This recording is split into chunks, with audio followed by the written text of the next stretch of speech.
Avengers Endgame was a culmination of 10 years of Marvel films, and naturally the movie brought audiences with epic scenes that will always be cherished in the MCU history. Needless to say, the final battle brought several scenes that sparked various reactions from the crowd, and one specific scene was worthy of a reaction.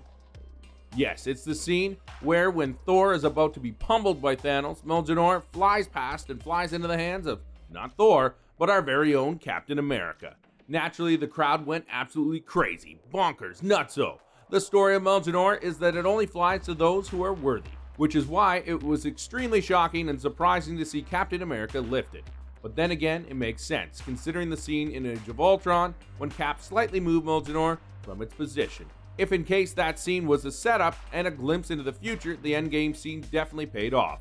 Directors Joe and Anthony Russo had actually spoken about Captain America's worth, mentioning the scene from the Age of Ultron and saying it goes all the way back to Ultron. I think everyone who's a Marvel fan in that moment where Cap tested the hammer felt deep down in their hearts that he was worthy and he could potentially lift that, and boy, wouldn't it be a special one day if he did. Obviously, if you create drama around the circumstances of him wielding the hammer and then kicking Thanos' ass for 30 seconds, and after that, we felt like we could create a risible moment for the audience. Obviously, we're asking how Captain America was only able to wield the hammer now. Well, Anthony Russo says that Captain America was always worthy, but because of the character, his humility, and out of defense to Thor's ego, stopped himself from moving and lifting it further. Honestly, what a Captain America thing to do. This makes sense considering that in the scene with Thanos, Captain America had no choice but to wield the hammer and save his friend from a possible death. Well, there you have it. We'll catch you next time on Animated Times. Today we're going to talk about Endgame's magic plot hole no one noticed. Since we can all pretty much agree that the final act of the Avengers Endgame was the most exhilarating and heart-wrenching event in the entire film.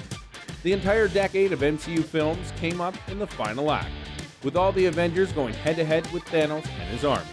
Well, all the Avengers except Black Widow, of course, due to her sacrifice for the Soul Stone. However, a new plot hole that nobody really noticed could have resulted in the final act going very different, and maybe Tony Stark wouldn't have had to sacrifice himself. The magic-related plot hole was aligned with Doctor Strange's abilities, which basically extends to the abilities of the Masters of the Mystic Arts. During the final act, there was a desperate attempt to keep the Infinity Gauntlet out of Thanos' hands, with each Avenger holding on to it before passing it to the next Avenger. If Thanos had gotten a hold of the Infinity Gauntlet again, he would have been the most powerful being in the universe and be able to accomplish his goal of eradicating half of all life to maintain balance. Thanos was almost about to use the gauntlet when Tony Stark tricked Thanos and grabbed the Infinity Stones, using it to defeat Thanos and his army, and as a result, sacrificing his life for his peace.